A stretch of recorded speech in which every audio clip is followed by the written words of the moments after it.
Assalamualaikum warahmatullahi wabarakatuh. Selamat pagi, perkenalkan nama saya Leiden Fauzio Kasurya. Pada kesempatan kali ini saya akan mempresentasikan usulan penelitian kelompok kami yang berjudul Komparasi Algoritma Proses Mining untuk Pemetaan Navigasi dan Deteksi Bottleneck E-commerce. Adapun anggota kelompok saya yaitu saya sendiri Leiden Fauzio Kasurya, lalu ada Livia Valentina, dan yang terakhir ada Zikri Firmansyah. Langsung saja, apa sih maksud dan tujuan pengangkatan dari judul yang telah kami angkat ini?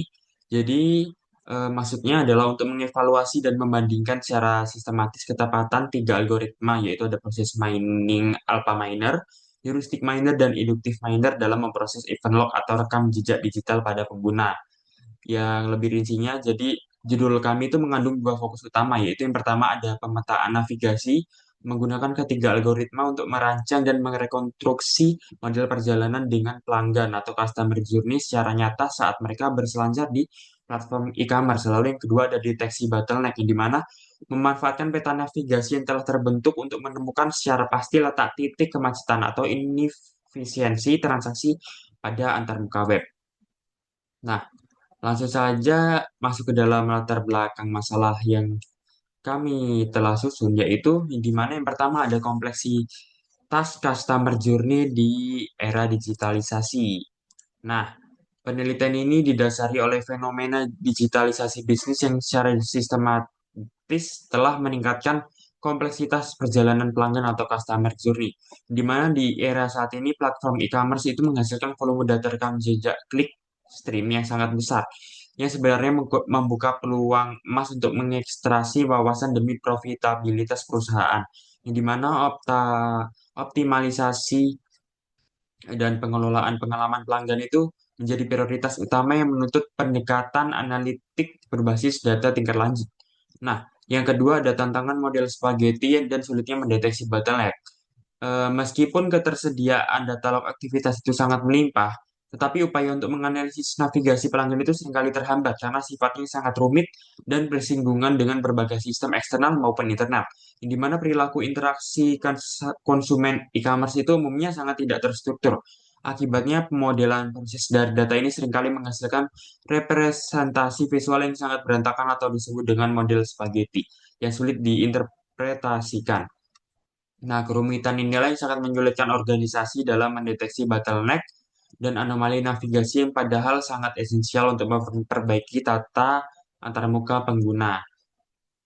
Lalu ada keterbatasan riset dan sulitnya pre-processing data. Walaupun kapabilitas analitik penemuan proses telah terbukti, sebagian besar riset mengenai perilaku konsumen e-commerce saat ini masih cenderung bersandar pada survei kuesioner atau analitik statistik konvensional, yang dimana mengeksplorasi pola nyata navigasi melalui event log itu, di samping itu tugas untuk menyaring dan memproses log mentah dari aplikasi web itu guna membenak anomali navigasi terbukti secara teknis masih sangat menantang dan menyisakan banyak ruang untuk dioptimalkan.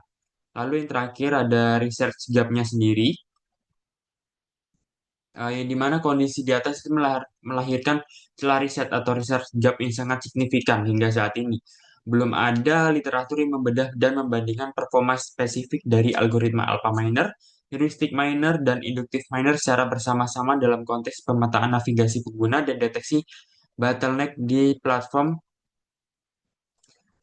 e-commerce. Nah, mungkin itu saja latar belakang dari artikel kami yang berjudul Komparasi Algoritma Proses Mining untuk Pemetaan Navigasi dan Deteksi Bottleneck E-commerce. Selanjutnya, masuk ke dalam studi literatur atau tinjauan pustaka.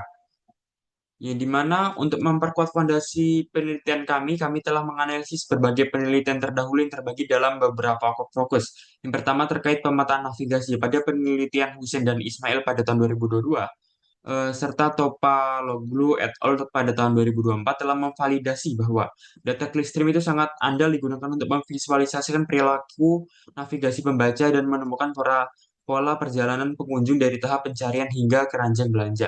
Mereka juga menekankan bahwa ketidakstrukturan data ini menuntut pendekatan analitik yang cermat.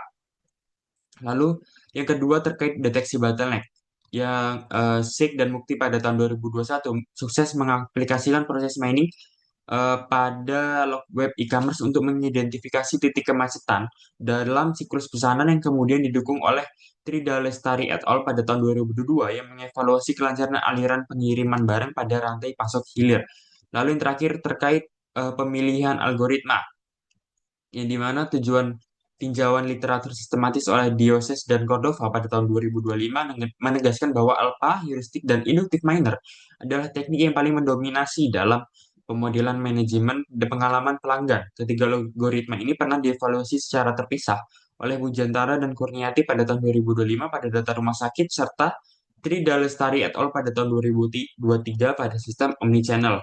Nah, kesimpulan dari literatur itu, studi-studi di atas telah menunjukkan bahwa landasan yang kuat, tetapi kami menemukan kelemahan. Studi tentang navigasi web seringkali hanya fokus pada visualisasi tanpa metrik bottleneck yang mendalam. Sementara studi operasional e-commerce itu belum membandingkan ketiga algoritma ini secara bersamaan. Oleh karena itu, penelitian kami hadir sebagai solusi yang menggabungkan kedua analisis tersebut, front-end mapping dan bottleneck detection untuk dievaluasi secara komparatif. Selanjutnya ada daftar referensi yang menggunakan format APA sesuai dengan Bapak Fatoni eh, tugaskan. Kami menggunakan daftar referensinya yaitu menggunakan format APA. Nah, mungkin ini saja yang dapat saya sampaikan. Saya mohon maaf apabila ada salah kata. Kepada Allah saya mohon maafun. Wabillahi taufiq wal hidayah. Wassalamualaikum warahmatullahi wabarakatuh. Terima kasih.